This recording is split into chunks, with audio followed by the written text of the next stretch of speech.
চলুন দেখে নিই কী করে কুলসুম সেমাই খুব সহজেই রান্না করা যায়। আমি 1 প্যাকেট কুলসুম সেমাইয়ের 4 ভাগে 3 ভাগ রান্না করব, তাই 1.5 কেজি দুধ নিয়েছি। আপনারা যদি পুরো কুলসুম সেমাই প্যাকেটটি রান্না করতে চান 2 কেজি দুধ ব্যবহার করবেন। আমি একটি পাত্রে লিকুইড দুধগুলো ঢেলে দিব।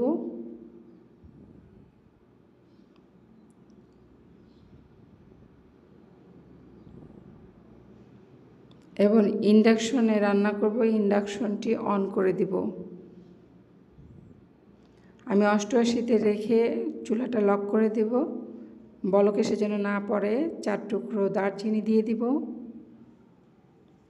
3 টুকরো এলাচ থেতো করে দিয়ে দিয়েছি, একটি তেজপাতা 2 টুকরো করে দিয়ে দিয়েছি। দুধটা বলক এসেছে। এখন আমি অন্য একটি পাত্রে কুলসুম সেমাই 4 ভাগের 3 ভাগ 1 চা চামচ ঘি দিয়ে ভেজে নেব। সেমাইটা আমার ভাজা হয়ে গেছে।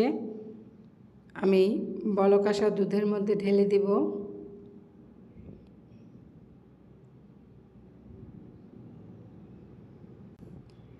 এক চিমটি লবণ দিয়ে দিব।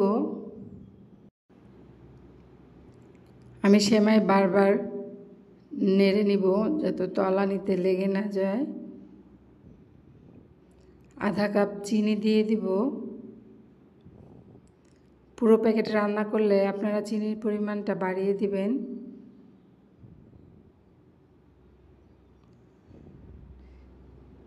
সেমাইটা হয়ে আসছে, এখন আমি চুলাটা বন্ধ করে দেব।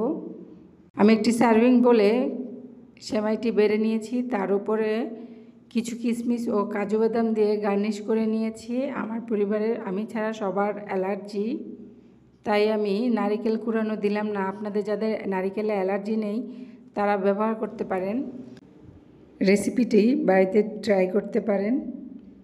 আমার রেসিপিগুলো যদি আপনাদের ভালো লেগে থাকে তাহলে অবশ্যই একটি লাইক দিবেন এবং আমার চ্যানেলটিকে সাবস্ক্রাইব করে আমার চ্যানেলটির পাশে থাকবেন। বেশি বেশি ভিডিওটা শেয়ার করে দেবেন যেন বেশি মানুষের কাছে পৌঁছে যায়। আল্লাহ হাফেজ।